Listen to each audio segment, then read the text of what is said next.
कहानी के पार्ट 3 में हमने देखा था कि सोनिका अचानक ही गायब हो गई थी। आखिर कहाँ है वो? उधर सोनिका को प्रदीप के पापा के कहने पर ही कुछ गुंडे उठा कर ले गए थे। वो काबू में नहीं आ रही थी। 2-3 को मार कर गिरा चुकी थी। तो एक आदमी ने उसके सिर पर वार कर दिया तो सोनिका बेहोश हो गई। प्रदीप को जब सोनिका नहीं मिली तो उसने लौट कर सीसीटीवी फुटेज देखे और सोनिका को मॉल से बाहर ले जाते उन आदमियों में से एक आदमी को पहचान लिया। वो उसके पापा के पास आया करता था पहले। वो ठेकेदार हुआ करता था। प्रदीप ने अपने पापा को फोन लगाया और बोला, फॉर्मेलिटी निभाने की कोशिश मत करना। सोनिका को अगर कुछ भी हुआ तो समझ लेना कि आपका बेटा भी अब इस दुनिया में नहीं रहा। और मजाक समझने की भूल मत कीजिएगा। I seriously mean it. तभी सिंह साहब यानी कि प्रदीप के पापा कहते हैं, ये क्या अनाप शनाप बक रहे हो? हम क्यों करेंगे सोनिका के साथ कुछ भी? तो प्रदीप ने चीखते हुए कहा, भूलिए मत, वो ठेकेदार जो आपके पास आता था पहले, उसे मैं अच्छे से पहचानता हूँ। सोनिका सही सलामत घर पर मिलनी चाहिए मुझे, वरना तैयारी कर लेना मेरे किराक्रम की। Goodbye. ऐसा क्या खिला दिया तुमको उस लड़की ने कि उसके लिए मरने पर उतारू हो गए हो? सिंह साहब ने तेज लहजे में कहा। तो प्रदीप भी तलखी से बोला, खिलाया तो कुछ नहीं, लेकिन दिया जरूर है वक्त। वो वक्त जो आप दोनों मुझे कभी नहीं दे पाए। उधर गाड़ी में ही सोनिका को होश आया, तब उसे सब कुछ याद था। शायद सिर पर जो वार हुआ था उसकी वजह से उसे सब कुछ याद आ गया। उसने हल्के से आंखें खोलकर सबको एक नजर देखा और फिर चलती कार का दरवाजा खोलकर ही किसी के कुछ समझने से पहले ही कूद गई। कार कुछ दूर जाकर रुकी। सोनिका के शरीर के कई हिस्से रगड़ खाकर छिल गए थे, पर उसे परवाह नहीं थी। वो बस भाग रही थी। गाड़ी से उतरकर 3 आदमी उसके पीछे हो गए थे और भागते भागते ही सोनिका के ढीले ढाले कुर्ते को पकड़ लिया। पर आगे भागती सोनिका के न रुकने की वजह से कुर्ता फट गया और पीठ नजर आने लगी। तो सोनिका की चाल धीमी हो गई। वो पलटी और एक लात उसके मुंह पर जमा दी जिसने कुर्ते को पकड़ा था। दुपट्टे को तिरछा करके बांधने की कोशिश में थी, लेकिन उन लोगों से लड़ने की वजह से ऐसा कर नहीं पा रही थी। और उन गुंडों के फोन भी रिंग कर रहे थे, लेकिन किसी ने फोन नहीं उठाया। उसके साथ गलत करने की कोशिश भी करते उससे पहले ही पीछे से कोई हवा की तेजी से आया और अगले ही पल औंधे मुंह वो आदमी जमीन पर पड़ा था। पीछे के दोनों आदमियों को पहले ही मुंह दबाकर और उनका सिर दीवार में मारकर वो हुड्डी वाला लड़का बेहोश कर चुका था और वे भी जमीन पर पड़े हुए थे। जमीन पर पड़े सोनिका के दुपट्टे को उठाया और उसे ढंग से सोल की तरह उड़ा दिया। ने तो सोनिका उसके अपने तो भरे व्यवहार को देखकर उसके गले लग गई और बेसुध हो गई। हुड्डी वाले ने जेब से रुमाल निकालकर उसके सर पर बांध दिया और फिर कुछ दूर आकर मास्क और हुड्डी हटाकर एक ऑटो रुकवाया। फिर उसमें बैठकर निकल गया। जाते जाते भी वह काफी देर तक उस प्लॉट में पड़े उन लोगों के बारे में सोचता रहा। जिंदा बच गए थे वो लोग क्योंकि सोनिका को बचाना जरूरी था। वो अर्ध बेहोशी में थी। अगर हुड्डी वाला उन लोगों को आग लगाता तो सोनिका को लेकर जल्दी भाग नहीं पाता, इसलिए उसने सोनिका को बचाना चुना और जाते जाते उन आदमियों में से एक के मोबाइल को उठाकर अपनी जेब में रख लिया था। इधर प्रदीप ने अपने मम्मी पापा से बात करना बंद कर रखा था। वो सोनिका की कोई खबर न मिलने से बेहद परेशान था। मन में आता तो खाना खा लेता, वरना बिना खाए पड़ा रहता। अब प्रदीप के मम्मी पापा भी अब तो परेशान हो उठे थे। उन गुंडों से बात करने पर वे कह चुके थे कि लड़की भाग गई है, लेकिन सवाल यही था कि गई तो गई कहाँ। कुछ दिनों के बाद अयान के घर। अयान बाथरूम में नहाने गया हुआ था और सोनम किचन से बाहर आई और जल्दी से रूम में चली आई। बाथरूम का दरवाजा हल्का सा खुला था क्योंकि अयान सोनम को किचन में देखकर आया था, तो वह निश्चिंत था उसे लेकर। सोनम तो बस उसकी ताक में रहती थी। रात में अयान अक्सर ही प्रैक्टिस के लिए स्टूडियो चला जाता और घर पर ही नहीं रहता था कि सोए में सोनम को कोई मौका मिले उसकी पीठ देखने का। वो अंदर आए और मोबाइल के वीडियो रिकॉर्ड को ऑन करके उसने धीरे से बाथरूम के दरवाजे के किनारे से अंदर की तरफ किया। तभी फोन नीचे गिर गया तो अयान उसे देख लेता है। अयान सोचता है कि ये क्या करने वाली है। कभी सोते टाइम पीठ देखती है तो नहाते टाइम वीडियो रिकॉर्ड करती है। अयान टी शर्ट और लोअर डाला, फिर लेट कर फोटो देखते हुए मुस्कुराते हुए सोचने लगा। दिल में न चाहते हुए भी प्यार के बीच अंकुरित होने लगे हैं। मन मचलने लगा है। इनका चेहरा देखते ही मन निखर उठता है। घर आने के बाद इनका चेहरा देखने को, इनसे मिलने को मन बेकरार रहता है। प्यार तो होने लगा है, हमारी कमजोरी बनने लगी है यह शायद बन चुकी है। क्या इनके भी जज्बात बगावत करते हैं हमारी तरह? क्या खुद को हमारी तरफ बढ़ने से रोकने की इनकी कोशिश भी कभी नाकाम होती है? बारिश के तरह आई है ये हमारी जिंदगी में, मुरझाया मन एक बार फिर हरा उठा है। उधर सोनिका के साथ हुए हादसे को आज 1 हफ्ता हो गया था। दंगे के हालात शांत हो चुके थे, लेकिन फिर भी डर से लोग घरों से ज्यादा नहीं निकल रहे थे। हुड्डी वाले ने उन लोगों को आज घेर लिया था और मार रहा था, जबकि उसे उसे भी वे लोग मौका मिलते ही मारे जा रहे थे। उन गुंडों के पास गन थी, लेकिन चलाने पर आसपास मौजूद पुलिस आ जाती। इस डर से वो चला नहीं सकते थे, तो सिर्फ डराने के लिए गन निकाली थी। हुड्डी वाला 2 को मारकर जमीन पर गिरा चुका था और अब गन वाले आदमी की तरफ बढ़ता रहा। वो आदमी बोला, आगे मत बढ़ वरना गोली चला दूंगा। हुड्डी वाला बोला, दम है तो चला। हुड्डी वाला आदेश के स्वर में बोला और उसके ट्रिगर पर हाथ रखते रखते उतनी ही फुर्ती से आगे बढ़कर उसका हाथ पकड़कर कलाई मोड़ दी और घुटनों से उसके मुंह पर वार किया। और इधर सोनम आज समा के साथ बाहर घूमने निकली थी और समा जानबूझकर बहाने से उससे अलग हो गई ताकि सोनम रास्ता भटक जाए। और वही हुआ, सोनम रास्ता भटके। उसके पास पैसे भी नहीं थे। वह कुछ दूर निकल आई तो उसकी नजर पास के हुड्डी वाले लड़के पर पड़ी। वह बहाकर उस तरफ बढ़ी और हुड्डी वाले के तीली जलाते ही उसका हाथ पकड़ लिया। हुड्डी वाले ने पलट कर देखा और अपना हाथ खींचते हुए बोला, दूर रहो मुझसे। इतनी में वे गुंडे उठकर भागने लगे तो हुड्डी वाला फिर उन्हें मारने लगा। सोनम उसे पकड़ने लगी तो उसने सोनम को धक्का दे दिया, जिससे वो नीचे गिर गई और हाथ छिल गया। अब दोबारा उठी और उसकी बाहें पकड़ते हुए बोली, कौन हो तुम? क्या किया इन्होंने? और चाहे जो भी किया हो, इस तरह मारोगे तुम इन्हें? हुड्डी वाला हाथ झटकते हुए बोला, सिर्फ मारूंगा, अरे जान से मारूंगा इन्हें। वे आदमी मौका पाकर बाहर खड़े हुए तो हुड्डी वाले ने सोनम का हाथ पकड़ा और पास खड़ी कार में बिठा दिया। तभी सोनम ने गुस्से से कहा, मैं क्यों चलूं तुम्हारे साथ? वह कुछ नहीं बोला तो सोनम ने उतरना चाहा, लेकिन हुड्डी वाले ने गाड़ी लॉक कर दी और स्टार्ट कर दी। सोनम का मन घबरा उठा, लेकिन हुड्डी वाला का चेहरा देखने में भी वो अभी तक नाकाम हो रही थी। हुड्डी वाले ने गाड़ी रोकी और उसे जबरदस्ती गाड़ी से बाहर निकाला और सोनम खुद को उसके विपरीत खींचते हुए बोली, कहाँ लाए हो? मैं कहीं नहीं जाऊंगी। हुड्डी वाला बिना एक शब्द बोले उसे जबरदस्ती खींचते हुए अंदर ले गया और एक रूम का दरवाजा खोलकर अंदर करते हुए हाथ छोड़ दिया। खटपट सुनकर अंदर मौजूद सोनिका ने घुटनों में छिपा अपना चेहरा ऊपर उठाया तो सोनम को देखकर रो पड़ी। सोनम भी सोनिका को देखकर दंग रह गई और भागकर उसे गले लगा लिया। दोनों बहनें रो रही थी और हंस भी रही थी। सोनम उसके सर की पट्टी भर हाथ फिराते हुए बोली, तू जिंदा है? किसने तेरी ये हालत की है? सोनम ने हुड्डी वाले की तरफ देखा तो सोनिका फौरन बोली, उसने बचाया है मुझे। सोनिका ने सोनम को सब कुछ बताया और ये भी कि वो प्रदीप के साथ थी। तो सोनिका ने सोनम का हाथ पकड़ा और बोली, अब मैं बिल्कुल ठीक हूँ, चल घर चलते हैं। तभी सोनम ने उसके हाथ पर अपना हाथ रखते हुए कहा, वो घर अब हमारा नहीं रहा। तो सोनिका ने असमंजस्य से कहा, क्या मतलब? सोनिका ने उसे पूरी कहानी बता दी तो सोनिका गुस्से से तमा उठी और बोली, इस चाची की इतनी हिम्मत, मेरी बहन की ये हालत कर दी, मैं छोड़ूंगी नहीं उसे। तो सोनम ने उसका चेहरा अपने हाथ में लेते हुए कहा, छोड़ वो सब। सोनिका से घूरती रही, मन ही मन सोचा, तू कहेगी तो भी नहीं छोड़ने वाले। बताओ, जो खुद बच्ची है उसे एक बच्ची की माँ बना दिया। अब हुड्डी वाला वहां से हट गया। सोनम और सोनिका चारों तरफ देखने के बाद बाहर आई तो कुछ दूर चलने के बाद एक गाड़ी बगल में आकर रुकी और शीशा नीचे किया हुआ था तो अयान नजर आया। अयान ने मुस्कुराते हुए कहा, ब्यूटीफुल लेडीज, हम ड्रॉप कर दें? इस तरह रात में भटकना ठीक नहीं है। जमील, सोनिका के मुंह से निकला तो सोनम ने सोनिका के कान में फुसफुसाते हुए कहा, वही है, लेकिन खुद को अयान कहने का भूत चढ़ा हुआ है।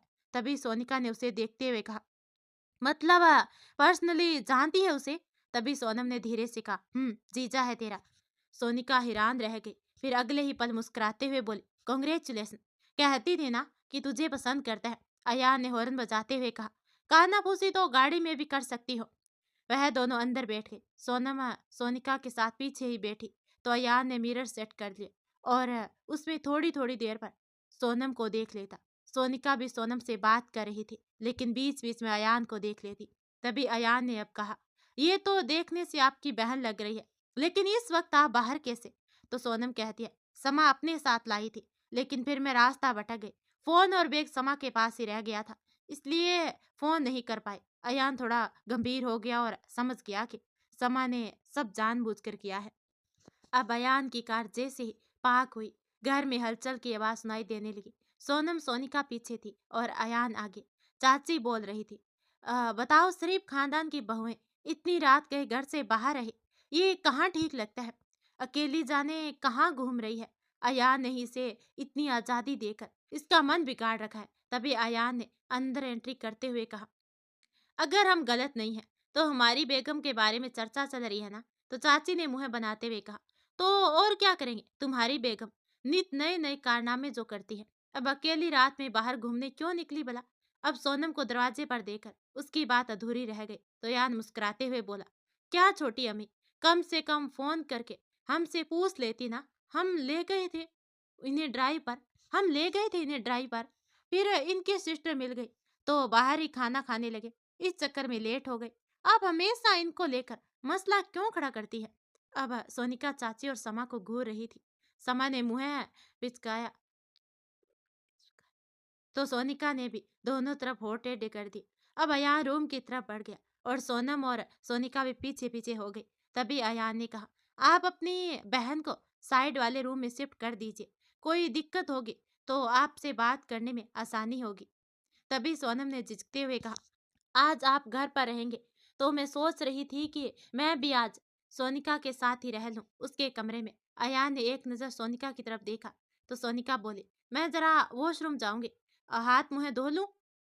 सोनम ने इशारा कर दिया तो सोनिका अंदर चली गई। उसके जाते ही अयान ने सोनम का हाथ पकड़ा और उसे बेड पर बिठाकर खुद उसके सामने घुटनों के बल जमीन पर बैठ गया। फर्स्ट एड किट खोला और उसकी हथेली को पकड़कर डिटोल से साफ किया और बैंडेज लगाते हुए बोला, अपना ख्याल रखा कीजिए। अब अयान खड़ा हो गया और किट रखने लगा तो सोनम ने फिर पूछा, मैं सोनिका के साथ ही रह लूंगी आज। अयान ने शांति से कहा, हम भी आज पहली बार ही घर पर रुक रहे हैं, समा और छोटी अम्मी फिर मसला खड़ा कर देंगे। सोनम ने सोचते हुए कहा, ठीक है, पर मैं सोनिका के साथ बातें करने के बाद थोड़ी लेट आऊंगी सोने के लिए। अयान ने धीरे से कहा, ठीक है। तभी सोनिका ने अंदर से आवाज दी, रोमांस हो गया हो तो मैं बाहर आऊं। सोनम ने अयान से नजरें चुराते हुए कहा, कोई रोमांस नहीं हो रहा, बाहर आ। सोनिका बाहर आई तो सोनम उसे अपने साथ बराबर वाले रूम में ले गई। अपने कुछ कपड़े उसे दिए और दोनों साथ में ही बेड पर लेट गए। सोनम की आंख फिर डबडबा आई तो सोनिका ने उसके गले में बाहें फंसाते हुए कहा, ओ रोना धोना बंद कर अब, मैं हूं तेरे साथ। जितने दिन अकेले रहना था तू रह चुकी है, और जो कुछ तेरे साथ हुआ बस हो गया। अब मैं हूं मुंह तोड़ जवाब देने के लिए। तू इतना कुछ होने पर भी विरोध में बोलना भी नहीं सीख पाई। अपने लिए खड़ा होना सीख गई, जिसे भाव्या के लिए तुझ में हिम्मत आ गई और उसके लिए जान देने को भी तैयार है, वैसे अपने लिए भी खड़ी होना सीख। सोनम ने उसके हाथ में हाथ फंसाते हुए कहा, नहीं हो पाता मुझसे, इतने दिनों बहुत याद आई तेरी। अब सोनिका ने अधलेटी होकर कोहनी मोड़कर हथेली पर सर रखते हुए कहा, ये बता, जमील के साथ कैसा रिश्ता है। मतलब लव सब चल रहा है या शर्माना ही चल रहा है दोनों का। तभी सोनम ने उसे घूरते हुए हैरानी से कहा, दोनों किस गलतफहमी में है। वो नहीं शर्माता यार, जमील से अयान क्या बना, नेचर भी चेंज हो गया है। तो सोनिका ने कहा, अच्छा, ये अयान बनने का क्या चक्कर है यार, पक्का जमील ही है ये। तो सोनम ने कहा, वो तो मैं जानती हूँ, पर मानता नहीं है वो, और घर पर भी सब उसे अयान अयान कहते हैं, पर मैं भी साबित करके रहूंगी। सोनिका ने सवालिया निगाहें जमाते हुए कहा, कैसे। तभी सोनम कहती है, तुझे याद है कोचिंग में लास्ट दिन में कितनी तेजी में थी वहां से भागने की, पूरी फेयरवेल पार्टी भी अटेंड नहीं करने दी थी तुझे। तो सोनिका ने पूछा, हाँ याद है, क्यों। तभी वो मैं ना बीच में उठकर क्लासरूम की ओर चली गई थी जरा रिलैक्स होने के लिए, लेकिन जब दरवाजा खोला तो अंदर जमील टी शर्ट चेंज कर रहा था। शायद उसकी कोई परफॉर्मेंस थी। वैसे तो उसकी पीठ थी मेरी तरफ, पर उसने दरवाजा खोलते ही मुड़कर देखा और मेरी नजर उससे मिल गई थी। उसे ऐसी बेली बॉस उसे ऐसे बेलीबाज धड़ के देखकर मैं तो सरपट भाग आई थी और रुकी भी नहीं थी, सीधे घर पर ही रुक गई थी तुझे साथ लेकर। फिर तो कभी मिलना था ही नहीं, कौन जानता है कि एक दिन उससे मेरी शादी होगी। बस एक बार उसकी पीठ नजर आ जाए, तब पूछूंगी उससे तो मैं। तो सोनिका ने पूछा, क्यों, कोई निशान है क्या उसकी पीठ पर? तभी सोनम ने सर हिलाते हुए कहा, टेटू है। सोनिका ने मुंह बनाते हुए कहा, तो ये कौन सी बड़ी बात है, सोते वक्त देख लेना। तभी सोनम ने उसे चिढ़ाते हुए कहा, सोते वक्त देख ले, इतना आसान नहीं है। और वैसे भी वो रात को यहाँ नहीं रहता, स्टूडियो जाता है प्रैक्टिस के लिए, आज पहली बार रुका है घर पर। तो सोनिका ने सोचते हुए कहा, अच्छा। तभी सोनम बोली, क्या हुआ, इतना क्या सोचने लगी? तो सोनिका तुरंत बोली, बाद में बताऊंगी, पहले बता के क्या हुआ, तूने कोशिश की तो? तभी सोनम ने एकदम से कहा, यार हाथ पकड़कर पटक दिया मुझे, पहले तो सिर नहीं उठाता था और अब तो मुझे छेड़ता है, अब तो मोबाइल भी स्वाह हो गया है उसकी पीठ के चक्कर में। तभी सोनिका ने उसे खींचकर वापस गिराते हुए कहा, पागल है तू, और पागल ही रहेगी। वो जमील है तो वो चेंज होने का नाटक कर सकता है, पर चेंज नहीं हो सकता। जो बंदा इतना शर्मीला था वो एकदम से ऐसे थोड़ी छेड़ने लगेगा। तू डरती है, घबराती है, इसलिए वो तुझे छेड़ता है ताकि तू घबरा कर उससे दूर रहेगी। ऐसा वैसा कुछ नहीं करेगा और वो बच जाएगा। तू एक बार उससे घबरा मत, उल्टे छेड़ उल्टे छेड़ के देख, एक बार उसे ऐसी सिट्टी पिट्टी गुम होगी, देखना फिर से जमील वाले हाव भाव नजर आने लगेंगे। जो इंसान तेरे नाम लेने से शर्मा जाता था वो इतना नहीं बदल सकता। तो सोनम ने उठते हुए कहा, रहने दे, मैं नहीं करने वाली तेरे कहने पर कुछ भी। अब सोनिका उसके गले में बाहें फंसाकर बोले, सुन, आइडिया बता रही हूँ उसे छेड़ने का, एक बार करके दे, पक्का जमील का पुराना रूप देखने को मिल जाएगा। सोनम ने बेचारों जैसा मुंह बनाते हुए कहा, यार तू खुराफाती है, पर मैं फंस जाऊंगी। सोनिका ने उसकी बात को अनसुना करते हुए उसके कान के पास जाकर कहा, सुन। सोनम चुपचाप सुनती रही। फिर सोनिका के अलग होते हुए बोली, ठीक है। फिर कमरे में जाते जाते उसे याद आया तो वह रुकी और सोनिका से बोली, सुन, प्रदीप का नंबर है तो कॉल कर लेना, बेचारा परेशान होगा। सोनिका ने फौरन इनकार करते हुए कहा, नहीं, मुझे उसका रिएक्शन देखना है, पता तो चले कि जो मुझे उसकी निगाहों में दिखता था वो सच है या नहीं। सोनम बाहर निकल गई और धीरे से अपने रूम का दरवाजा खोला। लगा कि अयान सो गया है, और तो धीरे से दरवाजे की चटकनी लगाई और आकर एक कोने और आकर बत्ती जलते ही रहने दी और करवटें लेकर लेटे अयान की तरफ धीरे से देखा। उसकी आंखें बंद थी तो सोनम उसे चुपचाप देखने लगी। अयान ने कुछ देर के बाद दूसरी तरफ करवट ली तो सोनम उठकर दूसरी ओर चली आई। वो समझ चुकी थी कि अयान जाग रहा है।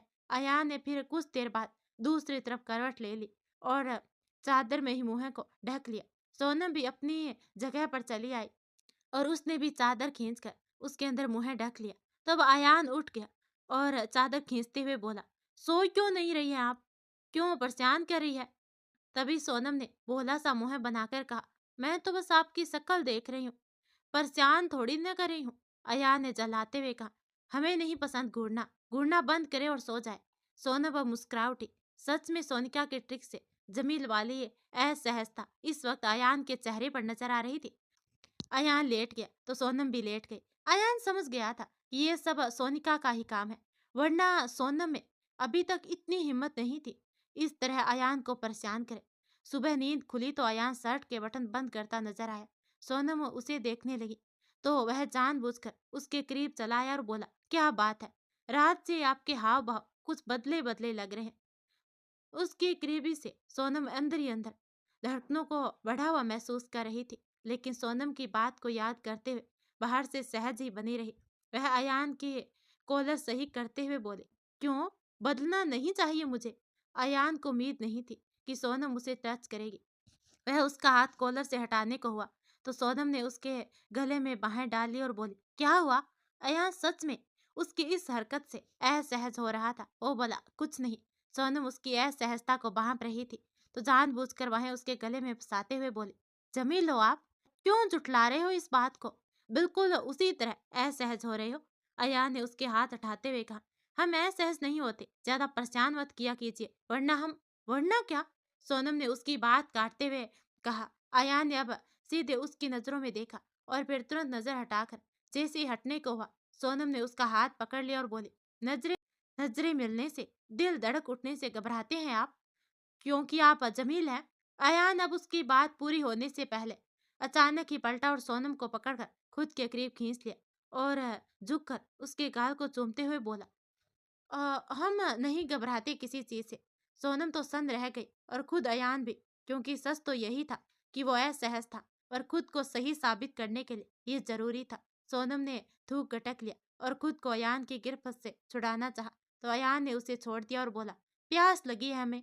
सोनम तो तीर की तरह रूम से बाहर निकल गई और सोनम के रूम में जाकर उसे तकिए से मारना शुरू कर दिया। क्या कहा था, छोड़ूंगी नहीं, वो तो सहज होकर दूर भाग जाएगा, कुछ नहीं हुआ ऐसा। सोनिका ने तकिया छीनकर उसके हाथ पकड़ते हुए कहा, तो मार क्यों रही है, क्या हुआ, कुछ बताएगी?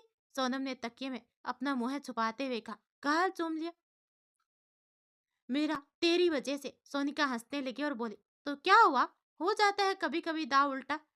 तो सोनम तकिए से मुंह बाहर निकालते हुए बोली, मैं कह रही थी कि वो बदल गया, तो मानती है, लेकिन तू तो मानती ही नहीं है। तो अब सोनिका ने उसके गाल को चूमते हुए कहा, जा अब सुबह सुबह मेरे कमरे में आ गए। सोनमा आलती पलाती मार कर बैठते हुए बोली, मैं तो अब बिल्कुल नहीं जाने वाले। अब सोनिका दिन भर सोनम के यहाँ रुकी और उसने समा को परेशान करके रख दिया। शाम हुई तो वो प्रदीप के यहाँ जाने के लिए निकल गई। अया ने उसे घर के बाहर ड्रॉप कर दिया और चला गया। अब सोनिका जैसे ही प्रदीप के घर के अंदर गई, हॉल में ही वो नजर आ गया। माथे पर हाथ रखे वो हैरान परेशान सा बैठा था, पहले से कमजोर लग रहा था। गेट पर आहट पाकर उसने जैसे सिर उठाया, सोनिका को देखते ही वह बदहवास सा उसकी तरफ दौड़ा और उसे कसकर गले लगाते हुए रो पड़ा। फूट फूट कर रोते हुए वो बोला, कहाँ चली गई थी, मैं कितना डर गया था, लगा कि मैंने तुम्हें खो दिया, बहुत प्यार करता हूँ तुमसे, मुझे लगा कि तुम। उसने वाक्य अधूरा ही छोड़ दिया। वो सोनिका को और भी ज्यादा कस लिया, तो सोनिका अब उसकी बाहों पर हाथ रखते हुए बोली, अभी तक तो सही सलामत हो, पर अब तो तुम पक्का मेरी जान ले लोगे। यार थोड़ी सांस तो लेने दो, ऐसे कौन भींचता है, मेरी सांसें रुक रही है। प्रदीप ने अपने बंधन को थोड़ा ढीला किया और हट कर मुंह फेरा, तो सोनिका सामने चली आई और उसके आंसू पहुंचते हुए बोली, ओ हीरो, अभी मत रो, अभी तो मैं जिंदा हूँ और तुम्हें परेशान करके बहुत रुलाने वाली हूँ आगे। अब प्रदीप हंस दिया और उसे फिर से गले लगाते हुए बोला, ऐसा बोलकर कौन आंसू पहुंचता है यार। सोनिका उससे अलग होते हुए बोली, मैं सबसे अलग ही काम करती हूँ, और हाँ, मेरी याददाश्त भी वापस आ चुकी है जनाब। तभी प्रदीप उसे हैरानी से देखने लगा। तभी मिस्टर और मिसेज सिंह बाहर से आते हुए नजर आए, तो सोनिका ने आईब्रो में सवाल किया। प्रदीप ने उन्हें देखते हुए कहा, मॉम डैड। सोनिका ने मुस्कुराते हुए नमस्ते कहा। उन दोनों ने भी मुस्कुरा कर रिप्लाई किया, क्योंकि इतने दिनों में अपने इकलौते बेटे की हालत देखकर वे काफी डर गए थे। सबने साथ मिलकर ही खाना खाया। फिर मिस्टर और मिसेस सिंह अपने फ्लाइट पकड़ने निकल गए। सोनिका उनके जाते ही बोली, प्रदीप, मुझे तुम्हारी हेल्प चाहिए। प्रदीप ने मुस्कुराते हुए कहा, बोलो। तो सोनिका अपनी नजरों में शैतानी भरकर बोली, चलो मेरे घर चलते हैं चुपके से। तो प्रदीप ने हैरानी से कहा, what do you mean by चुपके से? तो सोनिका बोली, चुपके से मतलब चुपके से, सबक सिखाना है चाची को। प्रदीप ने पूछा, कब? सोनिका ने कहा, आज ही रात में। मर चुकी हूं ना उनकी नजरों में, देखना कैसे इनकी बैंड बजाती हूँ। प्रदीप बाइक पर बैठकर सोनिका के घर निकल गया। घर में खूब अंधेरा था, शायद सब सो चुके थे। दोनों खिड़की से अंदर चले गए। सोनिका ने मोबाइल में टॉर्च चला लिया। किसी की आहट पाकर ड्राइंग रूम में से उसकी चाची के लड़के जैसे ही बाहर आए, सोनिका ने आंखें गोल करके पुतलियां बीच में कर ली और मुंह पर ही टॉर्च जला लिया। आवाज प्रदीप ने निकाली, मेरी बहन के साथ तुम लोगों ने बहुत बुरा किया है, अब तुम सबके साथ बुरा करूंगी। दोनों भाई दब्बू किस्म के थे, छोटे वाले की तो पेंट ही गीली हो गई।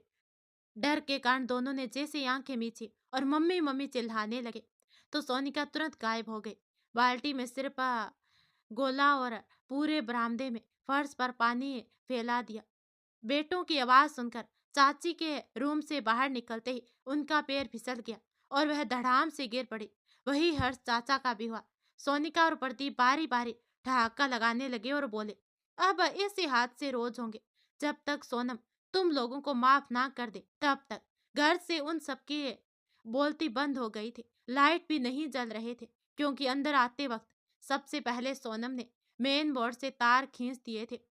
प्रदीप और सोनम बाहर निकल गए और सोनिका खुश होकर प्रदीप के गले लग गई। अब मिला ना कुछ सुकून, पक्का दोनों की हड्डियां टूटी होगी।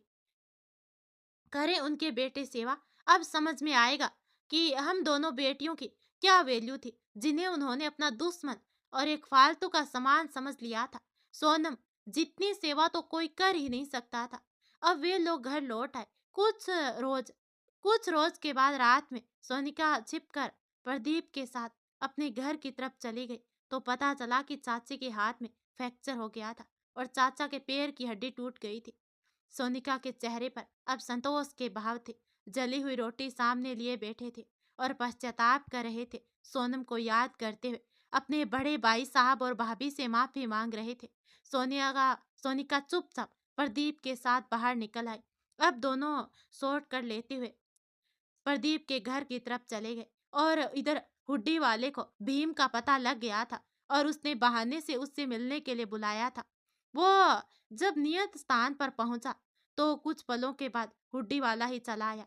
भीम को देखकर उसकी आंखों में खून उतर आया और वह बोला, आज तेरे साथ मेरी मचाई ये तबाही ही खत्म है। वह अचानक ही आया और भीम पर ताबड़तोड़ लात गुस्सों की बारिश करने लगा। भीम कुछ समझ नहीं पाया था और अधेड़ उम्र का होने की वजह से उतनी ताकत भी नहीं थी उसमें जितनी हुड्डी वाले में थी। तभी हुड्डी वाला कहता है, अनाथ हुआ मैं तेरी वजह से। अब अपने अपनों को ही मरवा डाला चंद पैसों की खातिर। ले पैसे ले।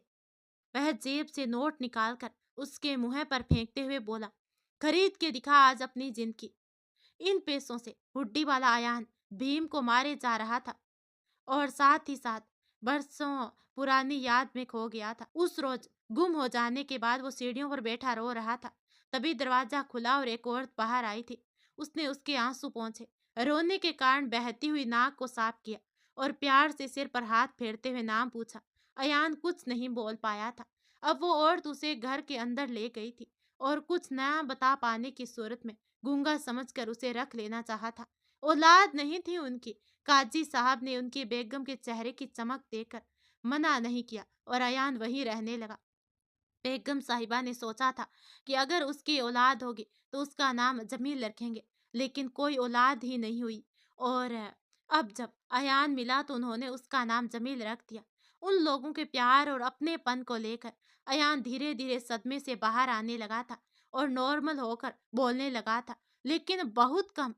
फिर एक रोज बेगम साहिबा को भी गोद भरी और एक बेटा हुआ, जफर नाम रखा था उसका। अयान उसको पाकर कुछ खुलने लगा था। दोनों भाइयों में बहुत प्यार था। काजी साहब और बेगम साहिबा स्कूल में उसका नाम जमील लिखवा चुके थे तो अयान ने भी नहीं रोका। वह नई मां के प्यार से दिए हुए नाम का अपमान नहीं करना चाहता था। बाद में उसने जब अपना नाम बताया तो घर में सब उसे अयान से ही पुकारने लगे। सिर्फ अम्मी उसे जमील कहकर बुलाया करती थी। अयान किसी के सामने कपड़े चेंज नहीं करता था क्योंकि उसकी पीठ पर त्रिशूल का टैटू था जो उसने विश्वनाथ जी के दर्शन के लिए जाने पर जिद करके बनाया था। घर वालों के अलावा ये टैटू वाली बात सोनम को पता लग गई थी क्योंकि वो चेंज करते वक्त ही क्लासरूम में आ गई थी। कोई देख ना ले और सवाल ना खड़े हो, इसलिए जमील चेंजिंग रूम में नया चेंज करके क्लासरूम में गया था। पर जाने कैसे सोनम वहां चली गई थी और जमील को देखकर समाग कर या घबरा कर वहां से भाग गई थी। अयान सोच से बाहर आया और ताबड़तोड़ भीम पर अपना गुस्सा निकालने लगा। इधर सोनम को सोनिका ने सिखाया था कि रोज रात को अयान भला कौन से स्टूडियो जाता है। एक दिन उसका पीछा करके देख और पता लगा कि सच में स्टूडियो ही जाता है या फिर कोई और चक्कर है। तो सोनम आज चुपचाप ऑटो में बैठकर अयान का पीछा कर रही थी। अब वह तब थी हुड्डी वाला अयान था। यान के जमील यानी कि जमील, उसका जमील। वह एक पेड़ से लगकर खड़ी थी और आंखों में आंसू आ गए थे। कभी सोचा नहीं था कि जमील वो शर्मीला सा दिखने वाला झिझकने वाला लड़का खूनी निकलेगा। लोगों को बेदर्दी से जलाकर मारने वाला वो रहस्यमय कातिल जमील था। भीम पिटते पिटते बोला, कौन हो तुम? हुड्डी उठा। अयान ने अपनी हुड्डी हटाई लेकिन मास्क चेहरे पर अब भी था।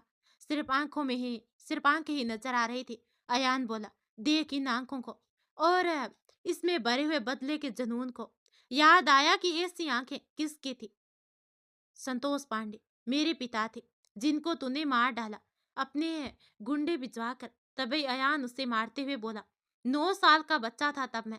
अयान पांडे था नाम मेरा। तेरी वजह से ये अयान लाल रंग से डरने लगा। उसे फोबिया हो गया था। घर में तरबूज भी कट जाए तो लाल रंग देखकर मैं बाहर बाहर खड़ा होता था।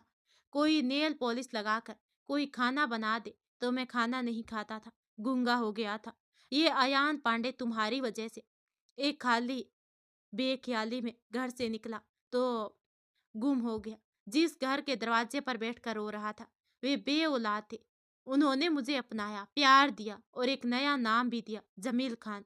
अब तू जो समझ ले मुझे, अयान जमील या रहस्यमय कातिल, मैं तेरे लिए सिर्फ मौत हूँ। सोनम सब सुन रही थी और जमील के लिए मन में संवेदना उत्पन्न हो गई थी।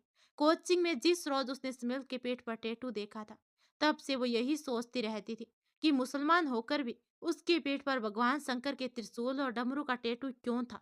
इस सवाल का जवाब उसे आज मिल गया था। और अयान नाम का सच भी। अयान भीम को मारे जा रहा था। जैसे ही भीम के पैर तोड़कर उसे आग लगाने को हुआ, सोनम भाग कर आई और उसका हाथ पकड़ लिया। अयान ने उसे धक्का दिया और हुड्डी पहनते हुए बोला, कहा न दूर रहो मुझसे। सोनम उसका हाथ पकड़ते हुए बोली, कोई जरूरत नहीं है इस हुड्डी की, मैं सब सुन चुकी हूँ और लाख चाहो दूर तो मैं भी नहीं रहूंगी आपसे। अयान ने अपने हाथ से उसका हाथ हटा दिया और बोला, सब सुन चुकी हैं आप और देख भी चुकी हैं, तो कातिल के साथ आपकी कोई लाइफ नहीं है। अटैचमेंट मत बढ़ाइए हमसे। अटैचमेंट दुख होगा बाद में। सोनम ने फिर से उसका हाथ पकड़ते हुए कहा, मैं मानती हूँ बहुत गलत हुआ है, पर इस तरह जलाकर मारना गलत है। अयान ने कहा, नहीं है गलत। अयान अब चीखा, नहीं है गलत। हम पहली बार अनाथ हुए तो बच्चे थे, बर्दाश्त कर लिया और सब कुछ, लेकिन हमें दूसरी बार भी अनाथ कर दिया गया। तब हमारी जिंदगी बदल गई। एक ही मकसद रह गया, बदला और सिर्फ बदला। हमारे भाई को हॉस्टल में रैंगिंग के नाम पर जला दिया गया। सब गुनहगार बच गए। कॉलेज प्रशासन ने कहा कि केमिकल विस्फोट हाथ से जल कर मर गया था। अम्मी ये सब बर्दाश्त नहीं कर पाई और न्याय की मांग करते हुए जब उन्हें कोई आस नहीं दिखी तो उन्होंने खुद को आग लगा ली। बहुत कोशिश की थी हमने उन्हें बचाने की, लेकिन नहीं बचा पाई। आंखों के सामने उन्हें जलते तड़पते देखा था। इस बार अच्छा बनकर रहने की कोई गुंजाइश नहीं रह गई थी। इस जंगली दुनिया को सबक सिखाने के लिए जंगली बनना ही सबसे बेहतरीन उपाय है। सिर्फ बनकर रहने पर ये दुनिया वाले बार बार उकसाते हैं कि बुरे बनो, बुरे बनो। बहुत झेल लिया अपनी जिंदगी का तमाशा। अब हमें भी सिर्फ और सिर्फ बदला लेना था सबसे, तो बन गए हम दहशत का दूसरा नाम, रहस्यमय आग लगाने वाला कातिल। फैला दी तबाही। अब भीम की तरफ देखकर बोला, इसे मारकर अपने माँ बाप को इंसाफ दिलाएंगे। सोनम ने उसका हाथ पकड़ लिया और बोली, नहीं, छोड़ दो। कुछ नहीं रखा है इस जनून में, कुछ नहीं बचेगा इस जमीन आसमान के अलावा। ये भी मरेगा और हम भी। अयान कहता है, नहीं, इसे तो नहीं छोड़ेंगे हम। इसके बाद छोड़ देंगे ये सब कुछ काम। हम नहीं चाहते कि आप हमारी जिंदगी में आए और हमारी कोई कमजोरी बने। हम अपनी जिंदगी में एक और टर्निंग पॉइंट नहीं चाहते। अब बदले थे तो हमेशा के लिए इसी तरह रहना चाहते थे, लेकिन आप हमारी जिंदगी में आ गए और फिर आ गई है और फिर आ गया टर्निंग पॉइंट। आज बस इसे मारकर हम ये रास्ता छोड़ देंगे। आपके साथ नॉर्मली आपके साथ नॉर्मल जिंदगी जिए। तभी आयान ने कहा, पर आप हमारे पीछे यहाँ चले आए और सब जान गए। सोनम को वहीं पेड़ के पास छोड़कर वह अब आगे बढ़ा और जैसे ही तिल्ली जलाई, हैर सबकी आवाज के साथ कांस्टेबल अरविंद वहां दिखाई दिया। वो पिज्जी वाली घटना के बाद से ही दिमाग लगाकर अयान तक पहुंच चुका था। सिर्फ उसे रंगे हाथ पकड़ना चाहता था पतियत। उसके अलावा सिर्फ जहीदा को ये बात पता थी। तभी अयान ने हुड्डी के नीचे से ही घूर कर अरविंद को देखा और बोला, देख इंस्पेक्टर, मैं तेरे साथ चलने को रेडी हूँ, लेकिन इसे मारने के बाद। तभी अरविंद ने कहा, तुझे क्या लगता है अपनी आंखों के आगे जुर्म होने दूंगा मैं? अयान हंस पड़ा और बोला, इंसाफ हो रहा है यहाँ, जुर्म नहीं। अब अयान ने तिल्ली जलाई तो अरविंद बोला, मैं गोली चला दूंगा, सरेंडर करो। अयान नहीं रुका और आगे बढ़कर जैसे ही तिल्ली फेंकना चाहा, अरविंद ने गोली चला दी। नहीं। सोनम भागती हुई आगे आई और अयान के आगे खड़ी हो गई, लेकिन तभी सोनम के भी आगे कोई आ गया और गोली उसे लग गई। सोनिका थी वो। प्रदीप के साथ लौटते हुए जब अरविंद को गाड़ी खड़ी करके चुपके चुपके इधर उधर आते देखा तो जिज्ञासावश वो भी प्रदीप के साथ साथ चली आई। जब सोनम को गोली के आगे आते देखा तो प्रदीप के हाथ पकड़ते पकड़ते और मना करते करते वो हाथ छुड़ाकर भागी थी।